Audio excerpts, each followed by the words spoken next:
Welcome to another deep dive. I am genuinely so thrilled you decided to spend some time with us today. Yeah, we have a really incredible one lined up. We really do. Yeah. But before we crack the spine on the material we have today, do us a huge favor. Hit that like button, subscribe to the show, and turn on notifications so you never miss one of these deep dives. Absolutely, it helps us keep doing what we do. Right. And we've got a massive, highly requested topic on the table today. I promise you're going to want to stick around for every single minute of it. Seriously, if you've been, looking around at the sheer chaos of the modern world. Oh, the shifting dynamics in our culture. Exactly. And wondering how we got here, and more importantly, how to navigate out of it, today is custom built for you. It's a big one. We are doing a comprehensive cover-to-cover review of a fascinating and remarkably incisive new ebook. I highly encourage you to open up a new tab right now, head over to Amazon Kindle or Google Play Books and purchase it so you can follow along with us, or read it the second we finish here. Yeah, the insights in this text are meant to be studied, not just skimmed. For sure. Also, make sure to follow the author at Conrad Riker over on Substack for more of his ongoing essays and writings. You're going to want his updates in your inbox. It is, without a doubt, a text that demands a lot of active engagement. The author isn't just offering a casual commentary. He's laying down a very dense, multidisciplinary architecture. Which brings us perfectly to the mission for today. You, the listener, reached out to us in droves. We've received an overwhelming number of requests for a deep dive tailored specifically to the interests within the men's rights activist community and the red-pilled manosphere. The feedback was really clear on this one. Crystal clear. Specifically, you wanted a historical and philosophical autopsy. You wanted to understand the history of our societal institutions, how they were structured in the past, and how they actually functioned before what today's source material describes as their systemic capture by feminists and Marxists. You asked for the blueprint, and we are delivering it today. The book we are exploring is called Omega Point Energy, Masculine Power and Spiritual Dominion by Conrad Riker, published in 2024. Before we plunge into Riker's architecture, we just want to lay some quick but very necessary ground rules. Yes, very important. This book dives headfirst into some highly charged political, social, and cultural waters. It touches heavily on left-wing and right-wing ideologies, intense gender politics, and historical cultural frameworks. It pulls no punches. It really doesn't. But as always, we are your tour guides today, not your political pundits. We want to explicitly state to you, the listener, that we are never taking sides. We are not here to endorse the viewpoints, the politics, or the specific ideologies contained in this content. Right. Our singular mission today is to impartially report, deeply unpack, and convey the ideas exactly as Conrad Riker presents them in the original source material. We are here to analyze the mechanics of his arguments, map out his worldview, and let you decide what to do with the information. That is the foundation we always build on. So zooming out to a, 30,000-foot view, Riker's book is framed as a literal call to arms for men. But not a physical one. Right, a psychological and spiritual one. Yeah. The core argument is that modern men are currently trapped in this suffocating psychological double bind. And rather than just diagnosing the problem and leaving you to wallow in it, the book offers a highly structured, almost surgical roadmap out of the trap. And it does this through a really unexpected blend of concepts. We are talking about understanding cosmic physics, reclaiming ancient traditional masculine virtues, and establishing what the author defines as spiritual dominion. The methodology Riker uses to build this case is what really sets this text apart from standard cultural commentary. Oh, absolutely. The book doesn't just rely on sociological observations or political grievances. It actively fuses quantum physics, theology, and high-level philosophy. He leans heavily on some pretty complex scientific theories. Right, most notably Frank J. Tipler's concept of the omega point, along with the cognitive theoretic model of the universe, often referred to as the CTMU. Which we will get deep into later. We will. But by weaving these together, Riker is attempting to argue that masculinity isn't merely some arbitrary social construct that changes with the wind, but rather a deeply biological and foundational cosmic reality. He is trying to build a bridge between the hard sciences and deep spirituality to give modern men an unshakable framework. It is a phenomenal synthesis of ideas. To understand the cure he's offering, though, we first have to look at the disease. The diagnosis. Right. The book opens by diagnosing the central crisis of modern masculinity, which Riker calls the double bind. This is the hook he uses to grab the reader, and frankly, it resonated immediately. It's very visible once you know what to look for. The book claims that men today are caught in a paralyzing, completely unwinnable paradox. On one hand, you were told by residual traditional society to be strong, to be the stoic protector, the reliable provider. But the very second you exhibit that strength, that Exactly. The second you show assertiveness or competitive drive, you are immediately shamed by modern cultural institutions and labeled as toxic. and that paradox is a two-way street, according to the text. It works in reverse with equal devastation. How so?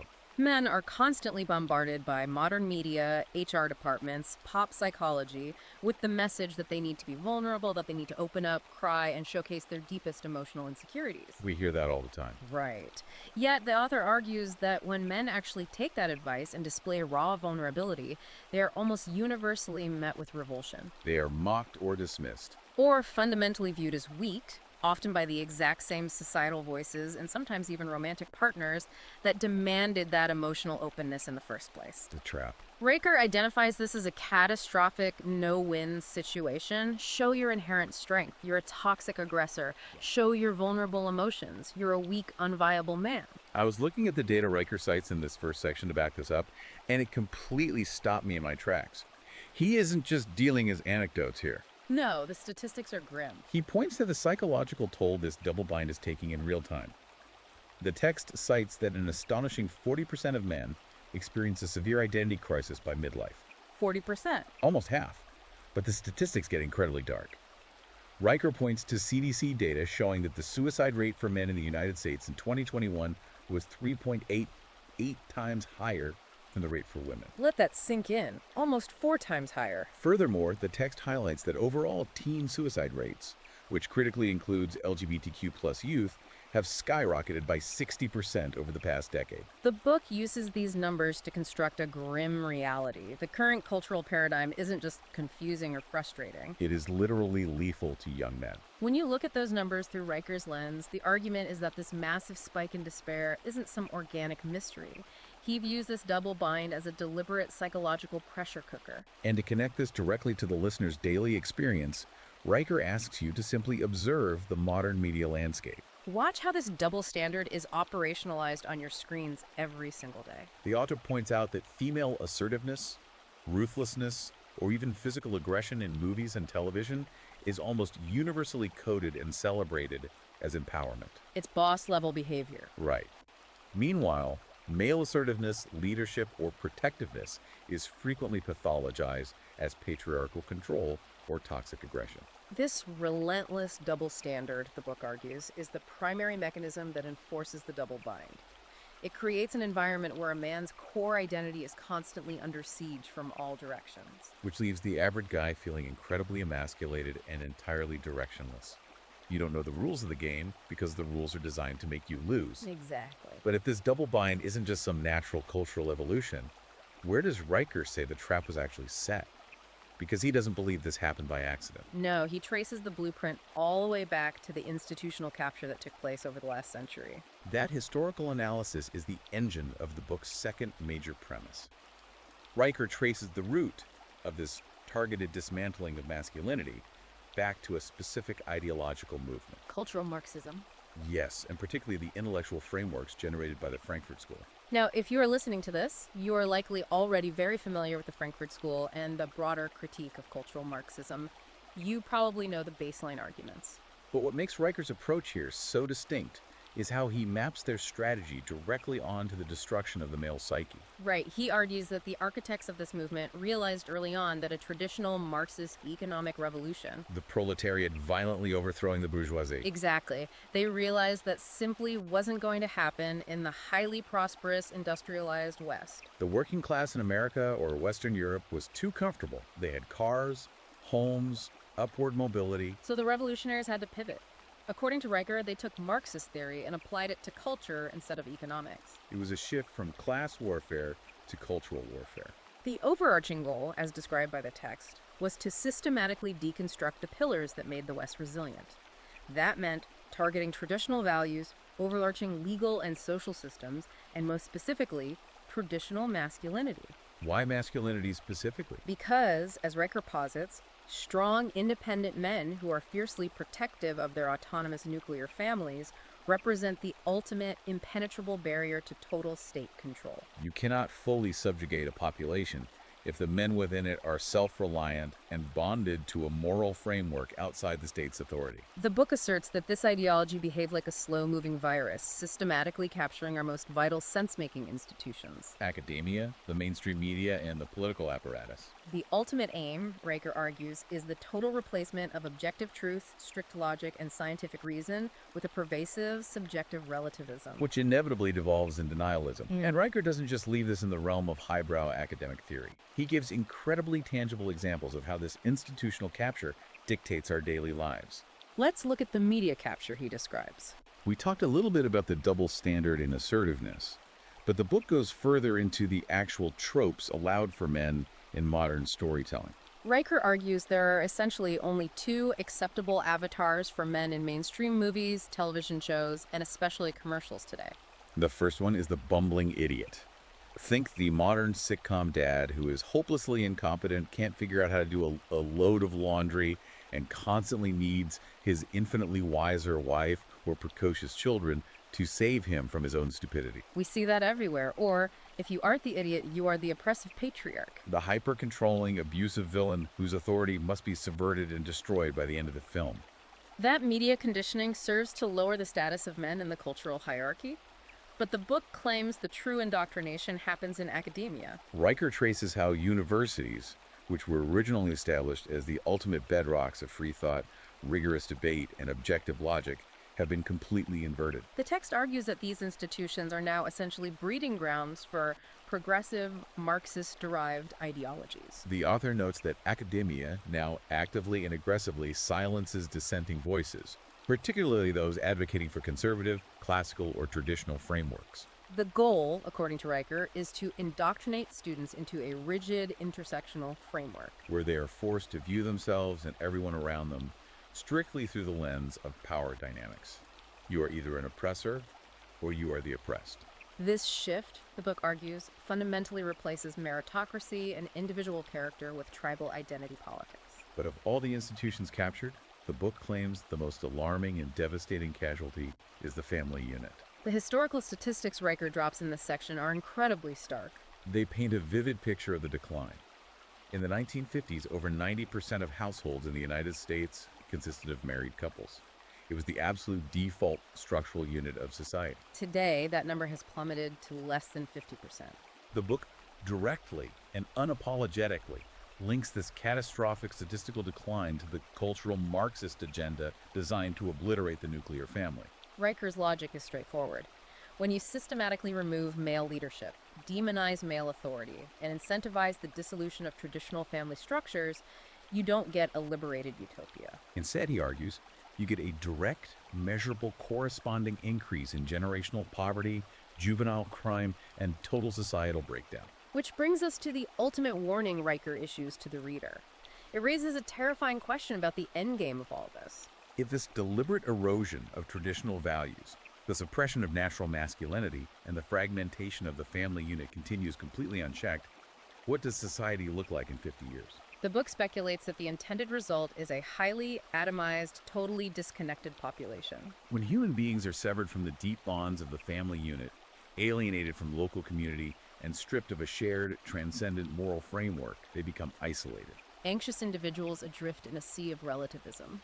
And an isolated, confused, and fearful population is exponentially easier for a centralized, totalitarian state or massive corporate technocracy to manipulate, farm for data, and completely control. You remove the patriarch of the home, and the state gladly steps in to become the ultimate patriarch. It is a deeply heavy, sobering diagnosis of the modern condition. Very sobering. If the book stopped there, it would just be a well-researched, albeit depressing, sociological critique.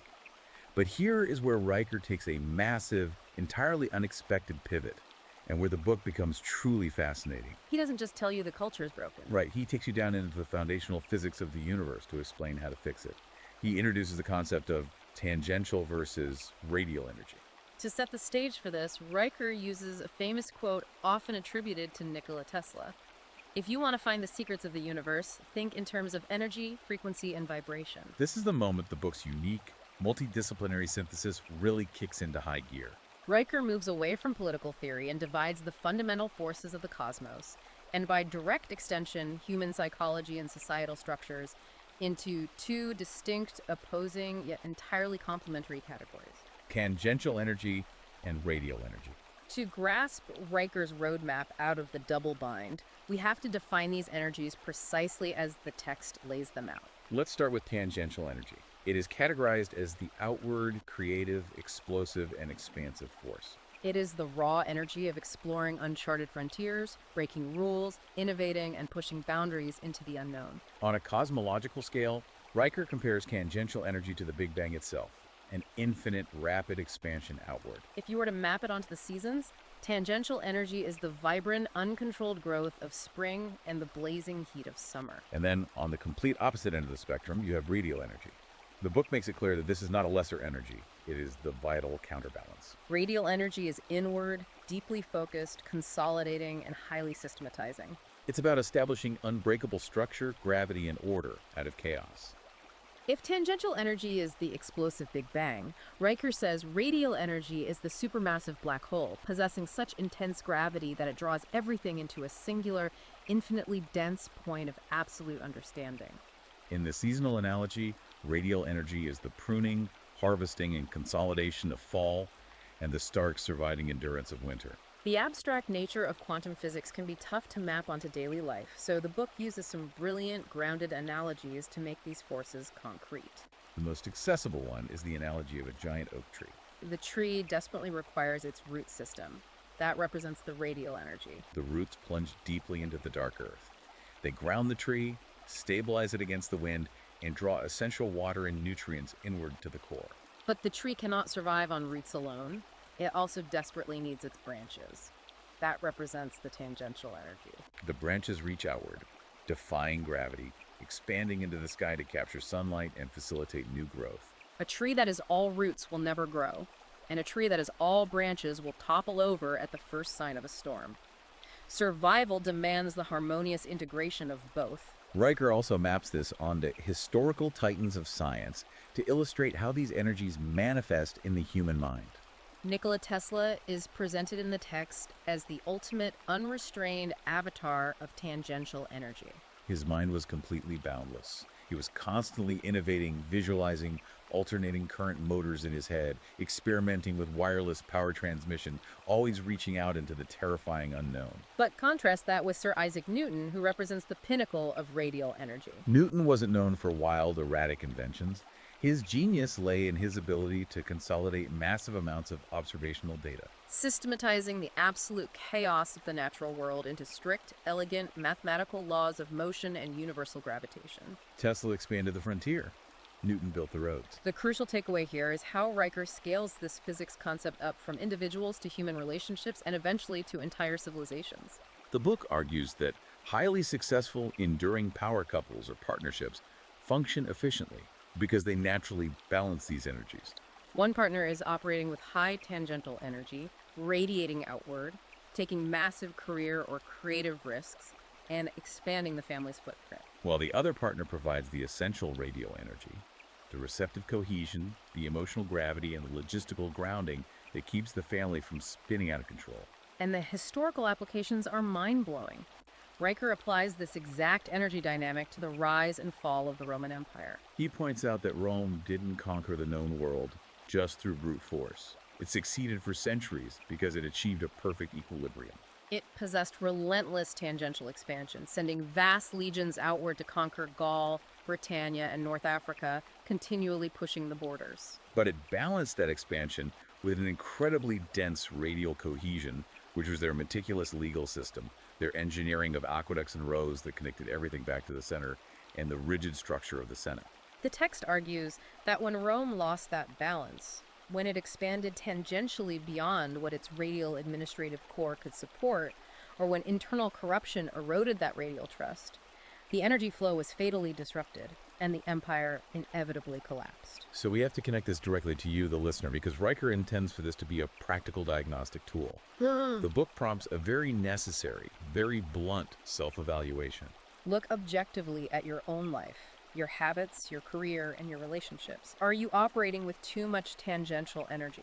Meaning, are you the kind of man who is constantly chasing the next shiny object, starting a dozen new businesses or creative projects, perpetually exploring new ideas, but completely lacking the radial discipline and focus to ever bring a single one of them to completion? You are expanding, but you have no roots. Or, conversely, are you trapped by too much radial energy? Are you so paralyzingly rigid, so obsessed with maintaining order, routine, and safety that you actively avoid taking risks? You have deep roots, but you refuse to grow any branches, meaning you miss out on vast opportunities for innovation and growth. Achieving what Riker calls spiritual dominion requires a man to consciously master and dynamically balance these two fundamental forces within himself. Which sets us up perfectly for the massive title concept of the book. We've established the energies, but where are those energies actually heading? What is the point of balancing them? This brings us to the concept of the omega point and spiritual dominion. So, what exactly is the omega point in the context of this book? The Omega Point is a profound cosmological and theological theory. It was originally conceptualized by Pierre Teilhard de Chardin, a French Jesuit priest and paleontologist in the mid-20th century. And it was later mathematically formalized and expanded upon by the physicist Frank J. Tipler. The core of the theory posits that the universe is not just a random scattering of dead matter expanding meaninglessly into a cold void. Rather, the universe is highly purposeful. It is actively evolving and driving toward a final, ultimate state of supreme convergence. This future state is characterized by infinite knowledge, infinite computational complexity, and infinite unified consciousness. That ultimate pinnacle of convergence is what they call the omega point. And Riker uses this highly complex, mathematically backed theory to deliver a massive spiritual imperative for men. He tells the reader that this isn't just a neat physics equation to ponder in a classroom. It is a literal call to action. If the universe is inherently teleological, meaning it has a specific purpose and is heading toward maximum consciousness, then you, the rational, actualized man, are divinely called to be a co-creator of this ultimate destiny. The book argues that you aren't just a passive observer sitting in the bleachers of the universe. Your focused intention, your radial discipline, and your tangential actions actually help shape and accelerate reality toward this point. The illustrative examples Riker uses to cement this idea of co-creation are fascinating. He points to the Renaissance, specifically Michelangelo's creation of the iconic statue David. Riker argues that Michelangelo wasn't merely chiseling a piece of marble, he was actively partnering with the divine. He was using immense focused radial energy to bring perfect mathematical order out of raw, chaotic stone. In the modern technological era, Riker points to Elon Musk's relentless drive for a multiplanetary human civilization. The book frames this not just as a billionaire building cool rockets, but as a massive, necessary tangential push toward the Omega Point. Becoming multiplanetary ensures the survival, expansion, and eventual convergence of human consciousness across the cosmos. The text even goes so far as to frame the creation of the internet as a vital precursor, a digital microcosm of the Omega Point. It's a sprawling global web that is currently connecting billions of isolated human minds into a single, unified network of consciousness. But Riker is very careful to issue a massive warning here, and he heavily cites the late theoretical physicist Stephen Hawking to do so. Hawking famously warned that unchecked rapid technological advancement, particularly in artificial intelligence, without a corresponding evolution in human ethics and spiritual alignment, could easily lead to humanity's total annihilation. Riker takes this warning and applies his energy framework to it. He argues that if humanity pursues technology driven solely by relentless tangential expansion, just building things because we can, without the profound moral radial grounding of spiritual truth, we aren't building a utopia. We are building a high-tech dystopia. If we extrapolate on the deepest implications of Riker's argument in this section, the core message he is delivering to men is that the historical post-Enlightenment divide between hard science and deep spirituality is an entirely false dichotomy. They are not enemies. They are two interconnected languages describing the exact same reality. To prove this, he points to the well-documented phenomena in quantum mechanics, specifically the observer effect. Where the mere act of a conscious observer measuring a particle fundamentally alters the behavior of that particle. This scientific reality proves that consciousness itself interacts with and shapes the physical material of reality. And this realization aligns perfectly with the other massive theoretical pillar of his book, his reliance on the CTMU, the cognitive theoretic model of the universe. Yes, we absolutely have to dive deep into the CTMU right now because Riker leans on this heavily to explain the actual mechanics of a man's power in the world. This is a complex theory, so let's really break it down. The cognitive theoretic model of the universe is a framework that essentially suggests that reality is not made of dumb physical matter. But rather, reality operates as a self-configuring, self-processing language. The universe itself is fundamentally a mind, an infinite consciousness. And we, as conscious human beings, are essentially thoughts or localized nodes within that universal mind. But we aren't just passive thoughts. We are capable of feeding back into the system. Riker uses this theory to deliver a profound mandate to men. If reality is literally constructed of language and logic, you must learn to fluently speak that language. If your actions are chaotic and devoid of virtue, you are injecting syntax errors into the code of the universe, and your life will reflect that chaos. But you must take active, conscious control of your thoughts, your discipline, and your masculine virtues. Because by doing so, you are literally writing the code that synthesizes and shapes the physical reality around you. That is such a paradigm-shifting way to look at personal responsibility. It elevates self-improvement from just getting your life together to participating in the cosmic order. Okay, so if the universe is this massive, self-processing linguistic system, and men are explicitly called to be co-creators driving us toward the convergence of the omega point, how is a modern man actually supposed to act in his daily life? What are the practical mechanics of this? This brings us to the next vital phase of the text, reclaiming masculine virtues and divine roles. The book argues forcefully that masculinity isn't just a social construct invented by humans a few thousand years ago. It is deeply, immutably biological and ultimately divine in origin. Riker does not shy away from the biological realities. In fact, he anchors his argument in them. He points out that testosterone, the primary hormone defining male physiology, is biologically designed to drive assertiveness, risk tolerance, competitive ambition, and the physical capacity for leadership and protection. These are the tangential engines of the male body. But the text doesn't stop at biology. It elevates these biological imperatives into a vast theological framework. Citing the book of Genesis, specifically Genesis 1:28, which contains the divine command to subdue the earth and have dominion over it. Riker argues that male authority and the drive to conquer the environment are not oppressive cultural artifacts of the patriarchy. They are, in fact, a direct, undeniable divine mandate wired into the male genome. But the author makes a massive, crucial distinction here, one that directly combats the modern cultural narrative. He argues extensively that having dominion does not equate to being a tyrant. It is not an excuse for brutality, abuse, or the oppression of others. True, actualized masculine dominion, according to the text, is about absolute stewardship. It is about caretaking, assuming ultimate responsibility for the safety and flourishing of those under your care, and holding yourself to a standard of unyielding accountability. It is the exact polar opposite of what the media labels toxic masculinity.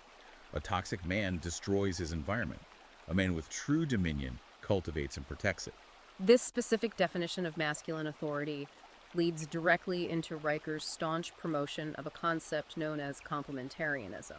This is the philosophical and theological worldview, asserting that men and women have entirely distinct, beautifully non-interchangeable roles that are designed by the universe to complement one another, rather than compete with one another. To illustrate the depth of this design, the text doesn't shy away from controversy. It tackles some of the most hotly debated passages in biblical theology. Specifically 1 Timothy 2:12, where the Apostle Paul famously writes, "I do not permit a woman to teach or to assume authority over a man."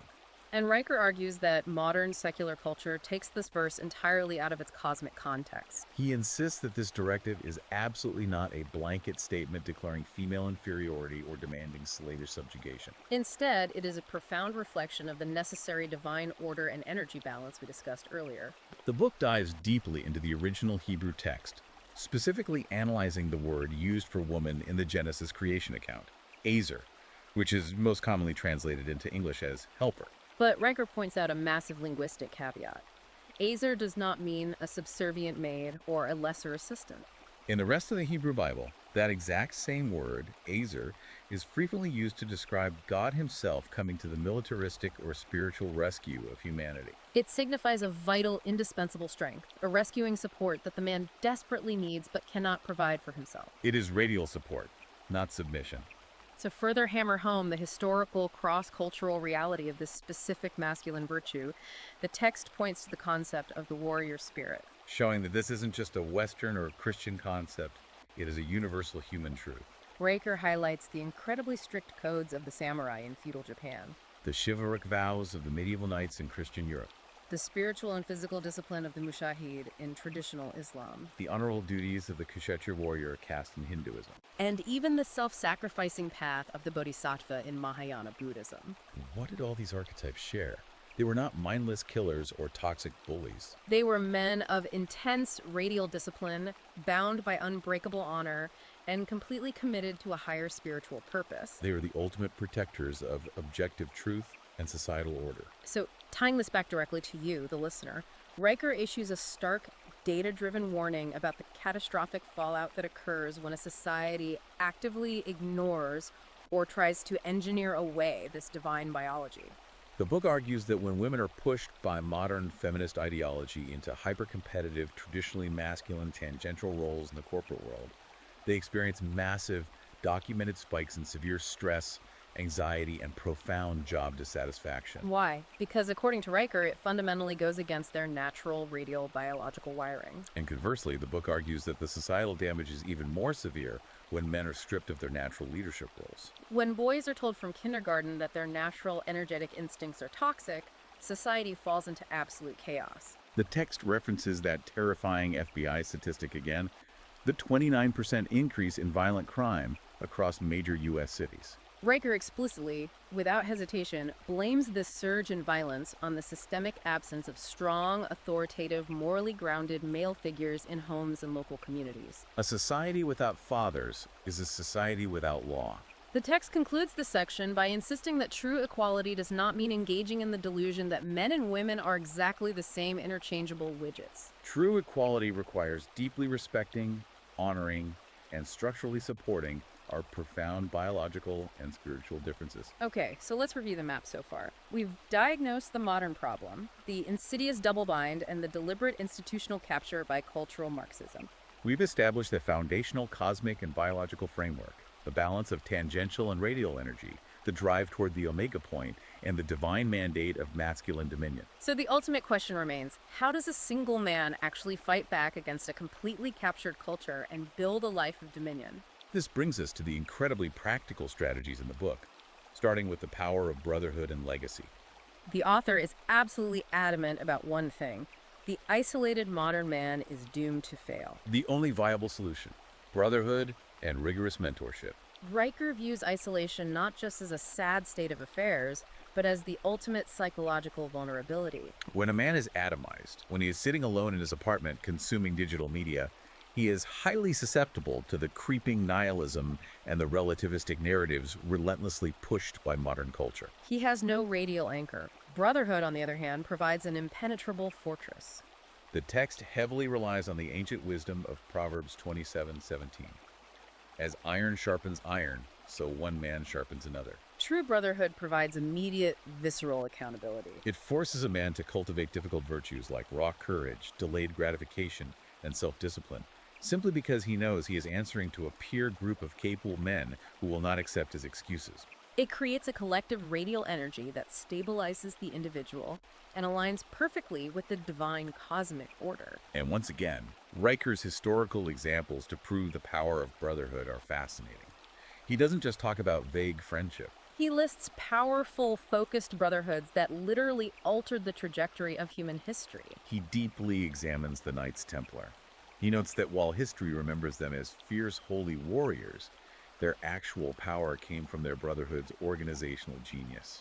Because their internal trust was so absolute, they were able to pioneer the first complex international banking and credit practices across Europe, allowing pilgrims to travel safely without carrying gold. He points to the incredibly brilliant, high-stakes brotherhood of the scientists and engineers in the Manhattan Project. And the thousands of men working in seamless unison on the Apollo space program. He even cites modern, decentralized political movements like the early Tea Party as prime examples of what happens when men actively engage in civic brotherhood to demand financial accountability from the state. When men unite with a shared tangential goal and radial trust, they move mountains.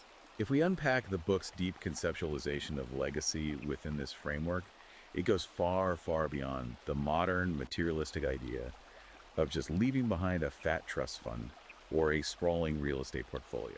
Riker argues that true, enduring masculine legacy is about passing the metaphysical torch of wisdom. It is about the multi-generational impact of a man's uncompromising values, his spiritual resilience, and his moral leadership passing down to his sons and his community.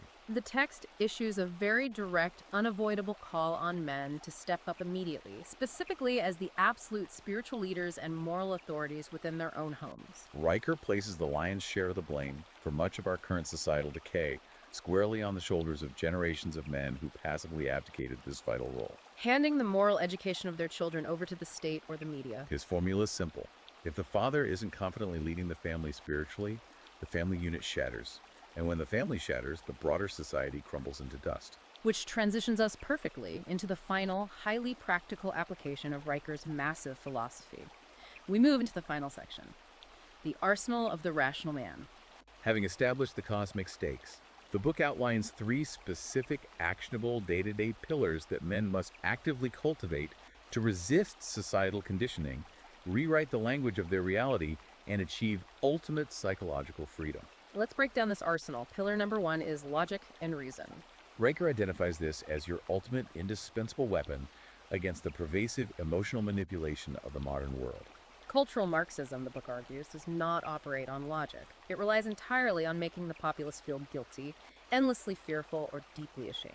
The author points out how the captured institutions constantly redefine language to manipulate reality, like using the seemingly benign term gender equality to sneak in radical policies that completely erase biological reality and endanger women's spaces. Riker urges men to become relentlessly, unapologetically rational. You must demand hard evidence. You must question the foundational premises of prevailing cultural narratives.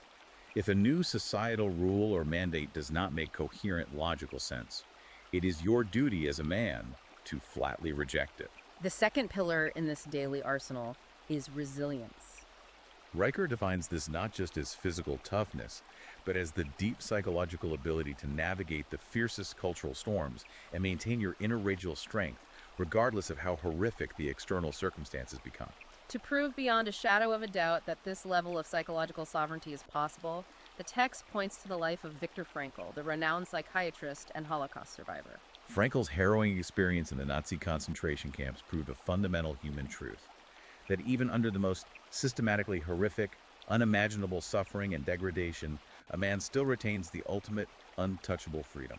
That is the ability to choose his own internal attitude, to dictate his response to the stimulus, and to find profound meaning in his suffering. True resilience is the iron shield that prevents a man from ever accepting the identity of a victim. And the third pillar, which honestly might surprise some people given the intense combative context of the rest of the book, is gratitude.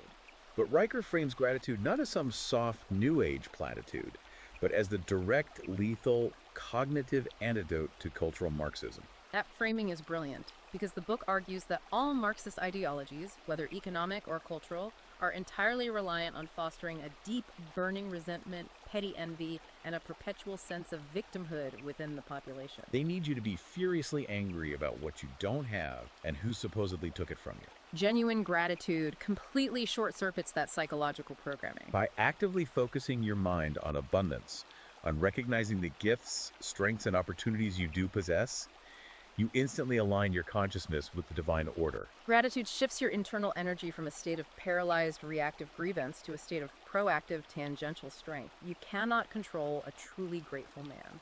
And I love that Riker doesn't just leave these as high-minded abstract concepts. He gives the reader a literal, hour-by-hour daily schedule to forge this arsenal. He advises men to wake up relentlessly at 5 a.m. Why?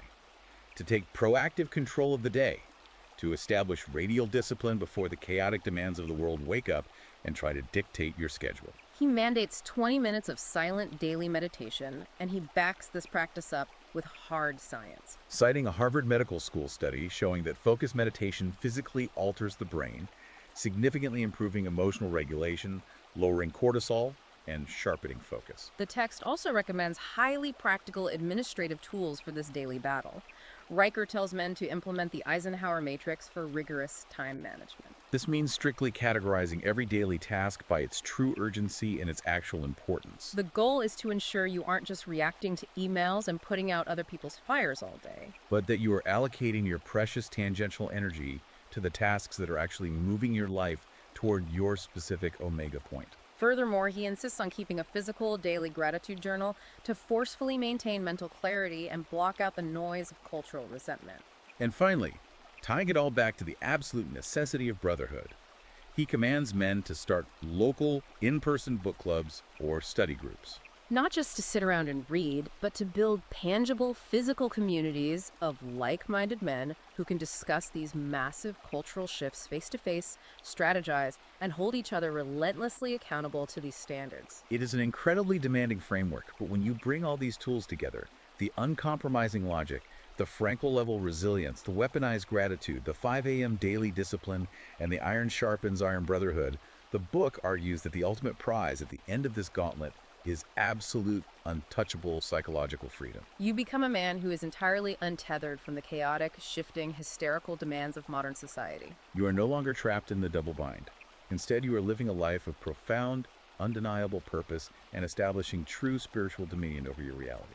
It is, top to bottom, a remarkably comprehensive, highly structured, and unapologetically bold worldview. It is specifically designed to completely insulate the reader from the corrosive effects of modern cultural shifts, while simultaneously propelling them with both radial focus and tangential force toward a very specific, highly evolved spiritual destiny. Exactly. Wow. Okay, let's wrap this up and summarize the massive amount of ground we've covered in today's deep dive. It was a lot to get through. Conrad Riker's book, Omega Point Energy, Masculine Power and Spiritual Dominion, offers a highly structured, biologically rooted, and spiritually driven roadmap. It's written specifically for men in the manosphere and the broader cultural resistance, providing them with the intellectual tools to totally reject the modern psychological double bind. It challenges men to understand their own cosmic tangential and radial energies and to step up and reclaim their historical divine roles as the leaders and protectors of our core institutions. Through the relentless application of logic, the power of brotherhood, and an unwavering commitment to divine purpose. Before we officially leave you today, I want to warmly remind you to please take a second to like this video, subscribe to the channel, and leave us a comment below sharing your thoughts on this framework so we can keep these massive deep dives coming your way. And if today's breakdown resonated with you, if it challenged your worldview, or if it just sparked your curiosity about the actual mechanics of these theories, I highly recommend checking out the source directly. Yes, absolutely. Head over to Amazon Kindle or Google Play Books right now.